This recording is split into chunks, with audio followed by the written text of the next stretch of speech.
네, 안녕하세요. 윤영근 변리사입니다. 상표법 입문 강의 56회 진행하도록 하겠습니다. 그동안 앞에서 잘 듣고 계시죠? 자, 우리 이제 만약 몇 회 안 남았기 때문에 끝까지 최선을 다해 주시기 바랍니다. 자, 이번에 설명드리려고 하는 것들은 우리가 일반적인 상표들의 제도들을 많이 배웠습니다. 근데 이제 마지막에 이제 일반적인 뭐 기호, 문자 이런 것들 외에도 별도로 생겨진 어떤 상표들을 보호하는 제도가 있거든요. 그래서 크게 보호 제도가 좀 다른 게 하나가 있고요. 이렇게. 그 다음에 아까 기호, 문자, 뭐 도형 이런 일반적인 이제 우리가 법으로 정해놓은 거를 보통 전형 상표라고 하는데 좀 보호 대상이 좀 특이한 거. 그거를 이제 비전형 상표로 갑니다. 그래서 그런 부분들을 이제 공부하려고 하거든요. 그래서 기타 상표 일반적인 보호 제도로서는 단체 표장, 증명 표장, 업무 표장 이렇게 있습니다. 자, 얘네들은 이제 상표는 문자일 수도 있고 주로 이제 문자인 경우 도형 뭐 이런 것들입니다. 이제 특이한 게 아니라, 그러니까 대신 그런 것들의 보호 대상이라든지 취지라든지 그런 것 때문에 만들어진 것들입니다. 그런 것들이 있고요. 그 다음에 우리 아까 일반적인 상표 외에 보호 대상이 좀 다른 겁니다. 지금 보여주신 대로 색채가 가미된 거는 우리가 보통 색채 상표인데 왜 그러지? 라고 생각할 수 있겠지만 우리가 기호 문자와 함께 색채가 결합한 경우를 말하고요. 여기서 말하는 색채는 일반적으로 비전형 상표로서는 색채나 색채의 조합만으로 된 경우를 얘기를 합니다. 그 다음에 입체 형상, 그 다음에 홀로그램 동작 상표도 있고요. 그 다음에 소리 냄새 상표도 2007년도 2000년대 후반에 도입이 됐고 냄새 상표는 아직 없는 걸로 알고 있는데 소리 상표는 되게 많이 있습니다. 그것도 나중에 다음 회차에 설명드릴 거고요. 그 다음에 위치를 나타내는 상표. 그래서 이제 보호 대상 자체가 좀 특이한 거를 비전형 상표라고 합니다. 이렇게. 그래서 이번 회차에서는 우리가 이제 단체 표장, 증명 표장 이런 것들이 있었는데 그런 보호 대상이 특이한 것들을 설명드리려고 합니다. 자, 그럼 여기 단체 표장이 있죠? 단체 표장은 말 그대로 이렇게 보시면 협동조합, 협회, 연합 이런 것들이 있습니다. 우리가 일반적인 상사, 회사 같은 경우에는 그냥 상표로 등록받으면 되는데, 자, 저도 이제 변리사지만 변리사 협회도 있고, 근데 이거를 영리적 행위도 하기는 하지만 단체로서 영리적 행위만 하지는 않거든요. 그래서 이거는 좀 예전부터 많은 나라들이 다 이런 제도가 있는데 콜렉티브 마크라고 해서 이렇게 모임을 만들었으면 그 모임 자체가 상표를 보호하기 위한 것들입니다. 그래서 보면은 이제 딱 보이시죠? 한의사협회, 국제청소년연합 뭐 이런 것들. 그냥 회사처럼 하고는 좀 차원이 틀리기 때문에 대신 얘네들은 좀 제한이 많이 있습니다. 약간 공익적인 부분들이 있을 수 있고 최소한 그 단체 소속원들을 위한 것들이기 때문에 그런 단체원들과의 관계 이런 것들이 일반 회사의 상표하고는 다르게 좀 제한을 많이 주게 됩니다. 그래서 우리가 이걸 뒤에 배우는 이유가 여러 가지 일반 제도를 배우고 난 다음에 좀 특이한 상표들은 여러 가지 취지상 여러 가지 제한들이 있는데 그런 것들을 예외적으로 정리를 하시면 됩니다. 그래서 일반 강의를 다 듣고 나서 이제 단체 표장 뭐 이런 특이한 것들을 뒤에 배우는 겁니다.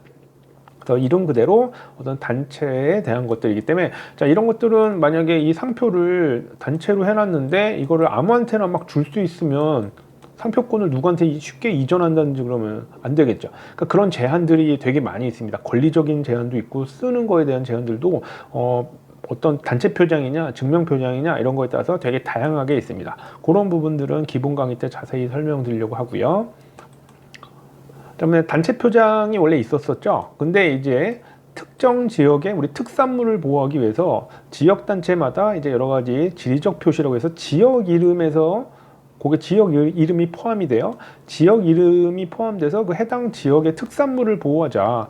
원래는 여러분이 입문 강의를 좀 앞에서 들은 걸 기억을 잘 하신다면 단순한 명칭, 그 다음에 상품이 표고버섯이라면 요 가로친 게 상품이면 단순한 보통 명칭이잖아요. 보통 명칭과 그냥 지리적 명칭 또는 산지라고 볼 수도 있는데 이런 것들은 우리가 등록 요건 위반이 됩니다. 33조 1항 3호나 4호. 3호는 산지, 4호는 그냥 지리적 명칭만으로 된 경우. 그러니까 이런 것들 원래 등록이 어렵습니다. 안 된다고 보시면 되는데 우리가 지역단체에서 우리가 이런 것들 뭐 지자체가 생겨나고 또 하면서 이런 특산물 보호하는 제도가 별도로 필요하겠다. 그래서 별도로 제도를 만듭니다.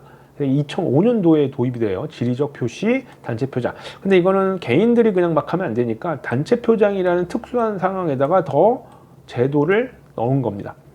그래서 2005년도부터 생겨난 거고, 시험엔 자주 나오진 않지만 좀 특유 규정이 많이 있습니다. 그래서 그런 것들을 정리하는 게 관건이에요. 그러니까 왜 그런지 보시면, 자, 이런 것들은 원래 등록이 안 되는데 등록을 시켜줍니다.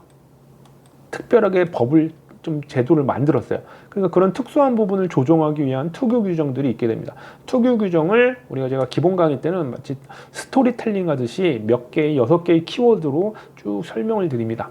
암기할 사항이 좀 있지만 그런 스토리텔링 하듯이 키워드를 가지고 정리를 하시면 쉽게 정리가 되십니다. 자, 이런 것들은 기본 강의 때도 테마 특강으로 별도로 합니다. 이런 것들은 지리적 표시 단체 표장이라는 게 있고요.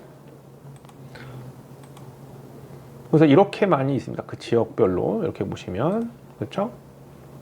그래서 지자체들마다 어떤 특산물의 보호, 지자체가 주로 이걸 하겠죠. 그래서 이게 지리적 표시 단체 표장은 아무나 받을 수 있는 게 아니라 단체 표장이면서도 특유한 특징이 있어야 됩니다. 이런 것들이 지리적 표시 단체 표장이라고 하고요. 그 다음에 증명 표장이라는 게 있습니다. 이런 거 KC 마크라는 걸 딱 보는 순간, 아, 이건 아무나 등록받으면 안 되겠구나 아시겠죠. 왜냐면 이런 품질을 어떤 증명해 주는 거기 때문에 어떤 국가적으로도 그렇고 제도적으로 특정인이만 받을 수 있게 해서는 안 됩니다. 그러니까 어떤 자격이 있는 사람만 받아야겠죠. 그래서 그렇게 해놓은 게 증명 표장입니다. 그 다음에 증명 표장에 또 지리적 표시도 같이 포함돼서 또 새롭게 만들어졌습니다. 이게 지리적 표시 단체 표장과 지리적 표시 증명 표장. 그러니까 그 지역에서 생산됐다는 거, 이런 것들을 증명하기 위한 제도로서 추가로 증명 표장이라는 게 들어오면서 지리적 표시 증명 표장도 들어오게 되었습니다. 자, 그러니까 이제 한평 단호박이다 그러면 단호박 한평에서 이제 여러 가지 그 지역의 특성에 따라 단호박을 만드는 단체가 있을 거예요. 아무나 이런 걸 등록받을 수는 없어요. 그래서 그 단호박을 만드는데 뭐 단체 표장만으로 뿐만 아니라 다른 지역에서 만들었다든지 그러면 안 되잖아요. 그런 것들이 다른 지역과 혼동이 생길 수 있기 때문에 증명 표장 제도도 만들게 된 겁니다. 그러면 그 지역에 그런 걸 최소화하게 만드는 단체라든지 그런 부분들을 보호할 수 있고요. 또 개인적으로도 단호박을 만들 수도 있잖아요. 한평에서 그 지역에서 살아가면서 또 그런 사람들도 보호할 수 있게 지리적 표시 증명 표장 제도가 도입이 된 겁니다. 자, 요거를 이제 지리적 표시 증명 표장이라고 해서 그런 부분들을 구분을 잘 하셔야 됩니다. 그다음에 이제 특이한 제도 중에 하나가 이제 마지막으로 업무 표장이라는 게 있습니다. 업무 표장은 딱 보시면 아시겠지만 완전 비영리, 공익적인 거라고 보시면 됩니다.